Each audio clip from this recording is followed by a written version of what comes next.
Hello friends, मैं हूं अजीज शेख। आप देख रहे हैं मूवी स्टॉक चैनल, जिस पर आज मैं बात करने वाला हूं फाइनली डीसी के यूनिवर्स में चल रहे पीसमेकर की कंट्रोवर्सी के साथ साथ ऑब्वियसली जस्टिस लीग के बारे में, जिन्हें लेकर वार्नर ब्रदर्स वालों की तरफ से हिंट बिल्कुल भी नहीं दिया जा रहा है कि असल में स्टूडियो के अंडर जस्टिस लीग की पूरी टीम को लेकर चल क्या रहा है, क्योंकि इससे रिलेटेड कई सारी कंट्रोवर्सी और बहुत सी थियरीज के साथ साथ अगेन कई सारी रूमर्स भी है, जिनमें अगर सबसे बड़ी रूमर हो या फिर कह लूं कंट्रोवर्सी अगर किसी चीज को लेकर चल रही है तो वो नाम बैटमैन, साइबोर्ग और सुपरमैन को DCEU के यूनिवर्स से इरेज करने का है। और अब उसकी झलक हमें स्पॉइलर कहूंगा पीस मेकर में भी नजर आई है, जो चीज आपको स्क्रीन पर बहुत ही अच्छी तरीके से दिख भी रही होगी। यानी कि पीस मेकर के फाइनल 8 एपिसोड के एंड में हमें जस्टिस लीग का कैमियो दिखाया गया, जिस टीम में पूरे मेंबर नहीं बल्कि सिर्फ 4 ही मेंबर थे, और उनमें से भी कई सारे डाई हार्ड DC फैंस या फिर कहूँ वो बेवकूफ यही कह रहे हैं कि जो सुपरमैन हमें वहाँ पर नजर आ रहा है वो असल में सुपरमैन नहीं बल्कि सुपर गर्ल है। अब इससे रिलेटेड उन लोगों ने काफी पर्सनल कमेंट किए थे, यानी कि सुपरमैन की बॉडी को लेकर कि वो लड़का नहीं लड़की है, लेकिन उस पर मैं जाना बिल्कुल भी नहीं चाहूंगा, क्योंकि असल में वो रूमर जो फैंस की तरफ से फैलाई जा रही है पूरी तरीके से फेक है। कैसे तो उन्हीं सारी की सारी डिटेल्स में मैं इस वीडियो में बात करने वाला हूँ, इसलिए अब आपके टाइम को बिल्कुल भी ना वेस्ट करते हुए चलिए बात करते हैं उन सारी की सारी डिटेल्स के बारे में। जिससे पहले बनेगी मेरी एक छोटी सी रिक्वेस्ट, जो की है इस चैनल को सब्सक्राइब, वीडियो को लाइक और शेयर करने की।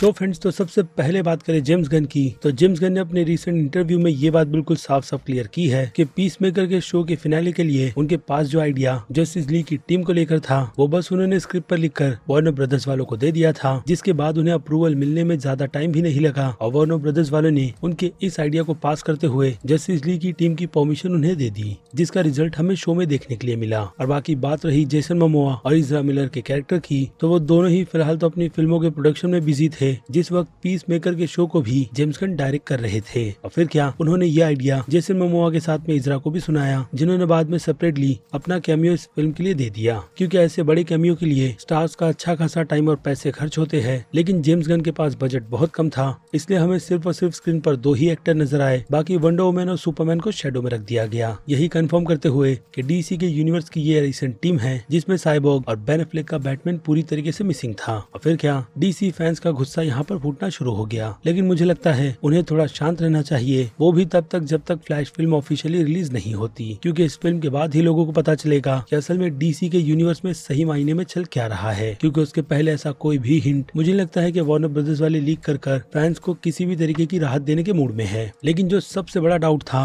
हेनरी कैल्वी के इस यूनिवर्स में ना होने की, वो पीसमेकर के उस सीन से फाइनली दूर हो चुका है, जिससे हमें यह आइडिया बिल्कुल ही क्लियर तरीके से मिल जाता है कि वार्नर ब्रदर्स हेनरी कैल्वी के सुपरमैन को डीसी के फ्यूचर के यूनिवर्स में रखेगा या फिर नहीं भी, जिसका पता अगेन मैं कहूंगा फ्लैश फिल्म को देखकर ही चलेगा, उसके पहले बिल्कुल भी नहीं। लेकिन अभी के लिए तो हेनरी कैल्वी का सुपरमैन बिल्कुल सेफ है DCEU के यूनिवर्स में, जो कि एक अच्छी बात है। और अगर स्टूडियो इस पर ही कायम रहा तो वो दिन भी दूर नहीं कि फैंस को हेनरी कैल्वी के यूनिवर्स की सुपरमैन की फिल्म भी देखने मिल जाए। और हाँ, जिस बॉडी डबल ने हेनरी कैल्वी के सुपरमैन का role as a cameo series में दिया था, उन्होंने अपने इंस्टाग्राम पर पिक अपलोड कर इसकी कंफर्मेशन दे दी है कि असल में वो कोई फीमेल नहीं बल्कि मेल है, जिन्हें हेनरी कैल्वी के सुपरमैन का रोल प्ले करने के लिए इस सीरीज में छोटे से कैमियो के रोल के लिए बुलाया गया। और ऐसा ही ऑनर उसी सेम रूम में वंडर वुमन की बॉडी डबल ने भी दिया। लेकिन यहाँ तक तो बातें बिल्कुल ठीक थी और जेम्स गन भी अपनी तरफ से अच्छी खासी सफाई देने में पूरी तरीके से कामयाब हुए थे, लेकिन उनका झूठ तब पकड़ा गया जब बैटमैन के बॉडी डबल ने इंस्टा पर अपनी पिक को अपलोड कर दिया। और साथ ही साथ उनकी तरफ से ये बात भी कंफर्म कर दी गई कि उनका भी कैमियो यानी कि बेन एफ्लेक के वर्जन के बैटमैन का कैमियो उन्होंने फिल्म के लिए शूट किया था, और साथ ही साथ साइबोर्ग के बॉडी डबल ने भी। लेकिन फिलहाल तो उन्हें नहीं पता कि वार्नर ब्रदर्स वालों ने उन्हें यानी कि उनके बैटमैन के कैरेक्टर और साइबोर्ग को इस सीरीज में से क्यों निकाल दिया,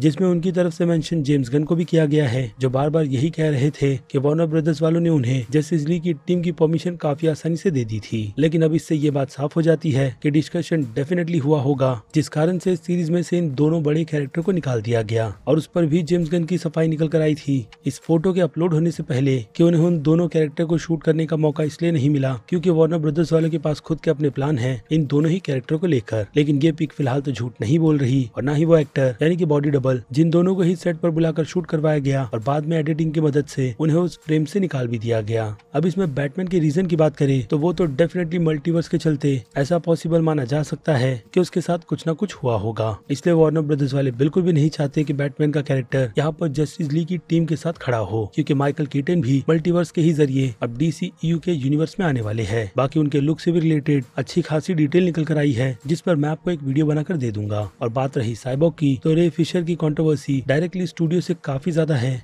और शायद ये एकमात्र रीजन हो सकता है जिसके चलते उनके कैरेक्टर को फिलहाल तो सीन से निकाल दिया गया, या फिर हो सकता है कि उन्हें भी लेकर किसी न किसी तरीके की प्रिपरेशन की जा रही हो, क्योंकि वार्नर ब्रदर्स का मेजर मर्ज डिस्कवरी के साथ हो रहा है। इसलिए जैक स्नाइडर, जिन्होंने पहले जस्टिस लीग के यूनिवर्स को छोड़ दिया था, वो अब भी अपने वीरो अकाउंट पर इससे रिलेटेड हिंट देते रहते हैं। यानी कि उनका दिल अब भी इस यूनिवर्स को पूरी तरीके से ट्रिलॉजी बनाकर खत्म करने का है। और अगेन कहूंगा कि अब इसके चांसेस काफी ज्यादा भी है, खास करके इस मर्ज के होने के बाद, जिस बारे में अब आपकी राय मुझे कमेंट में चाहिए, क्योंकि अब वक्त है वीडियो को यहीं पर खत्म करने का। मैं हूं अजीज शेख, आप देख रहे थे मूवी स्टॉक चैनल, जिसे अगर आपने अभी तक सब्सक्राइब नहीं किया है तो सब्सक्राइब कर लीजिए और बगल में बने हुए इस बेल आइकन के साथ साथ नोटिफिकेशन को भी ऑल पर क्लिक कर दीजिएगा। बाकी अब मैं मिलता हूं जल्दी आपसे दूसरी किसी वीडियो में किसी और फिल्म या फिर किसी और सीरीज के टॉपिक पर बात करते हुए। तब तक के लिए आप मेरे चैनल के बाकी दूसरे वीडियोस को भी एंजॉय कीजिए। Till then bye.